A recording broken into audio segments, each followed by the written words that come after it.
जय हिंद दोस्तों। आज का जो हम लोगों का वीडियो होने वाला है वे होने वाला है जो एनआरआई यानी जो व्यक्ति विदेश में रहता है, आखिर में सरकार उनको कोई तो अकाउंट खुलवाने का सुविधा दिया होगा जिसमें उनको टैक्स ना लगे। तो चलिए दोस्त, आज का वीडियो में हम लोग जानते हैं जो एनआरआई के लिए जो कितने प्रकार के अकाउंट का सरकार व्यवस्था किया हुआ है। अगर कल का वीडियो का बात करें तो कल का वीडियो में हम लोग पढ़ चुके थे जो एनआरआई क्या है, ओवरसीज नागरिकता क्या है। दोस्तों, एनआरआई उसे कहते हैं जब भारत से कोई भी व्यक्ति यानी विदेश चला जाता है कि 6 महीना से ज्यादा अगर विदेश में रहता है उनको एनआरआई कहते हैं, ठीक है। और ओवरसीज नागरिकता पढ़े थे जो कोई भी विदेशी उद्योगपति है जो भारत आता है तो उनको वीजा फ्री रहता है, वे भारत में आ सकता है, लेकिन वे पहले भारत का नागरिक था। अब अगर ओवरसीज नागरिकता का अगर बात करें तो ओसीआई जो है ना, वे पाकिस्तान और बांग्लादेश ये जो है ये अलाउ नहीं है। देखिए दोस्त, अगर पाकिस्तान या बांग्लादेश को अगर ओवरसीज नागरिकता अगर दे देगा तो दिक्कतें हो जाएगा। साला सब उधर से आएगा, उधर से वो अपना फ्लाइट पे जैसे ही बैठ के आएगा पूरा बड़का बड़का बंदूक लेके आके बैठ के आएगा और यहाँ पे आके बोलेगा जो क्या दिक्कत है, हम भी ना उड़ेंगे, प्लेन को उड़ा देगा। इसलिए जो है बांग्लादेश और पाकिस्तान वाले को ये ओवरसीज नागरिकता जो है इनको ये सुविधा नहीं दिया गया है, ठीक है। चलिए दोस्त, आज जो हम लोग पढ़ने वाले हैं वे है फेमा एक्ट। क्या है? FEMA act. फेमा एक्ट को जो है 1999 ईस्वी में लाया गया था। देखिए दोस्त, ये फेमा एक्ट के ही तहत जो है एनआरआई को कितने प्रकार की अकाउंट खुलवाया जाए जिनसे जो है उनको जो है उन पे टैक्स ना लगे, इन्हीं के बारे में चर्चा की हुई है फेमा एक्ट के तहत, ठीक है। अब फेमा एक्ट जो है कितना में लाया गया था तो 1999 ईस्वी में लाया गया था। अगर फेमा एक्ट का फुल फॉर्म का अगर बात करें तो the foreign exchange management act. क्या होता है? The foreign exchange management act. FEMA यानी फेमा एक्ट का फुल फॉर्म होता है। चलिए दोस्त, अब फेमा एक्ट में जो है ना उसमें 3 प्रकार की अकाउंट दी गई थी। जो देखो, एक था एनआरओ, एक था एनआरई और एक था एफसीएनआर। चलिए दोस्त, हम लोग अब जो है एनआरओ अकाउंट को समझते हैं। जो एनआरओ अकाउंट आखिर में किसके किसके लिए था? देखिए दोस्त, एनआरओ का फुल फॉर्म होता है नॉन रेसिस्टेंट ऑर्डिनरी अकाउंट। चलिए दोस्त, इसमें जो था ना एनआरओ में, उसमें विदेश का भी आदमी यानी जो विदेश में हमारा भारत यानी भारतीय है वे भी रुपया डाल सकता था।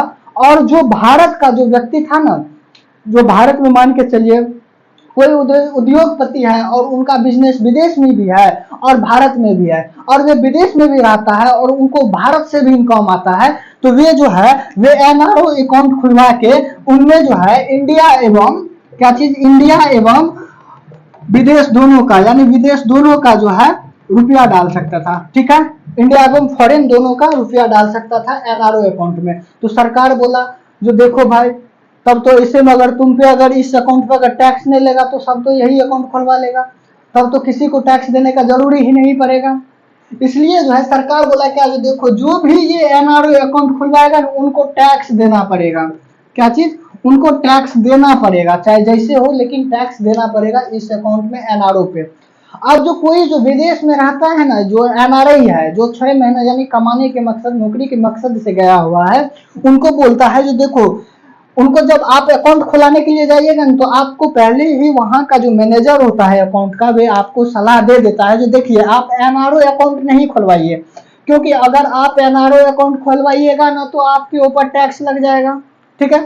तो उनको सलाह दे दिया जाता है जो एनआरई अकाउंट खुलवाइए। क्या चीज? एनआरई अकाउंट खुलवाइए। एनआरई का फुल फॉर्म होता है नॉन रेसिस्टेंट एक्सटर्नल अकाउंट। क्या होता है? Non resistant external account. इसके तहत देखिए दोस्त, इसमें हम केवल जो है विदेशी रुपया को भेज सकते हैं।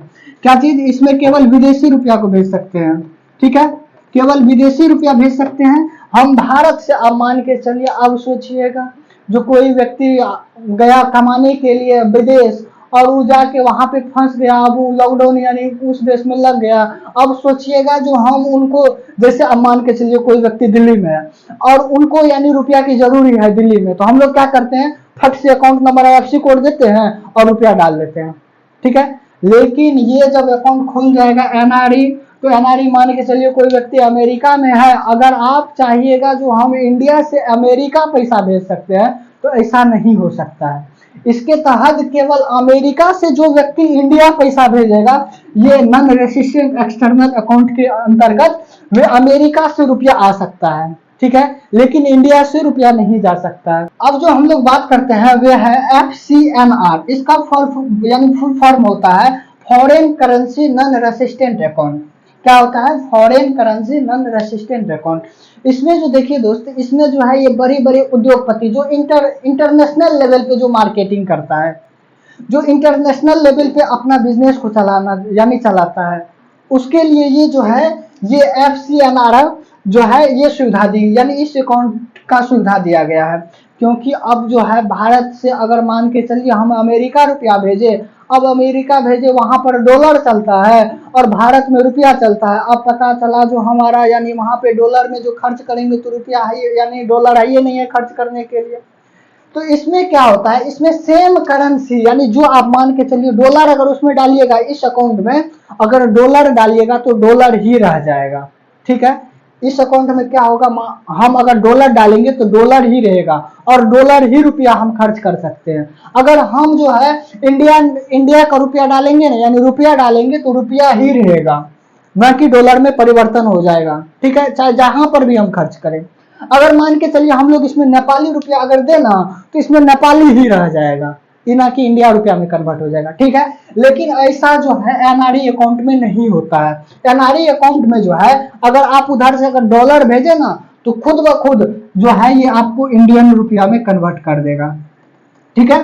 NRE में क्या होता है, जो आप मान के चलिए विदेश से अगर डॉलर में रुपया भेज रहे हैं तो आपको अगर रुपया में अगर भारत में अगर रुपया में पैसा निकालना है ना तो वे NRE अकाउंट आपको खुद आपको कहना ना पड़ेगा और खुद जो है ये आपको कन्वर्ट करके दे देगा, ठीक है। अब NRO में भी होता है, अगर आप विदेश से पैसा भेजे अगर भारत में अगर निकालिएगा तो सेम यानी सेम प्रोसेस रहता है। इनमें भी आपको कहना नहीं पड़ेगा। इंडिया में अगर रुपया निकालिएगा तो आपको जो है वे रुपया निकाल के यानी रुपया में पैसा को रुपया में कन्वर्ट यानी डॉलर को रुपया में कन्वर्ट करके आपको दे देगा, ठीक है। अब लेकिन FCNR में जो है इसमें आप अगर डॉलर में रुपया रखिएगा तो डॉलर में ही रहेगा। चलिए दोस्तों, अब देखिए दोस्त इसमें क्या होता है, अब जो है कहीं से अगर मान के चलिए अगर हम जो है इंडिया से रुपया अगर नई दिल्ली को भेज रहे हैं या बिहार से रुपया हम जो है कहीं पर यानी भेज रहे हैं, जैसे इंडिया के अंदर अगर भेज रहे हैं तो हम लोगों को IFSC कोड मांगता है, ठीक है। अब अगर हम लोग जो अगर विदेश से रुपया भेजेंगे तो क्या IFSC कोड नहीं मांगेगा? IFSC कोड के साथ साथ सेफ्टी कोड भी मांगेगा, जो आखिर में भारत का सेफ्टी कोड क्या है, ठीक है। तो जब हम विदेश से अगर रुपया भेजने लगेंगे ना तो हम लोगों को सेफ्टी कोड भी मांगेगा और जो है साथ साथ यानी IFSC कोड भी मांगेगा, जो आखिर में कैसे यानी रुपया भेजा जाए, ठीक है। तो चलिए दोस्त, आज का जो हम लोगों का जो वीडियो जो हम समझे वे ऐप यानी फेमा एक्ट को समझे और फेमा एक्ट में किस किस तरह की अकाउंट है उनको समझे। आखिर में NRI जो है वे रुपया किस प्रकार से भेजेगा, NRI के लिए जो है किस प्रकार की अकाउंट अच्छी रहती है। तो हमारे अनुसार यानी सबके अनुसार में पूरे इंडिया के अनुसार जो है NRI के लिए जो सबसे बेहतर अकाउंट है वह है NRE अकाउंट में वे विदेश से जब रुपया भेजेगा ना तो उन पे टैक्स नहीं लगेगा, ठीक है दोस्त। चलिए दोस्त, आज हम लोग जो है पूर्ण तरह से फेमा एक्ट को समझे। अगर कल का वीडियो का अगर बात करें तो कल हम लोग CCA क्या होता है इन सब के बारे में, आखिर में किस प्रकार का संशोधन किया गया नागरिकता को लेके भारत में, उन सब को समझेंगे और पूरे डिटेल के साथ समझेंगे। चलिए दोस्त, मिलते हैं नेक्स्ट वीडियो में। आज के लिए थैंक्स। अगर चैनल आप लोगों को पसंद हुआ हो तो सब्सक्राइब कीजिए और अपने दोस्तों में शेयर कीजिए। मिलते हैं नेक्स्ट वीडियो में। जय हिंद।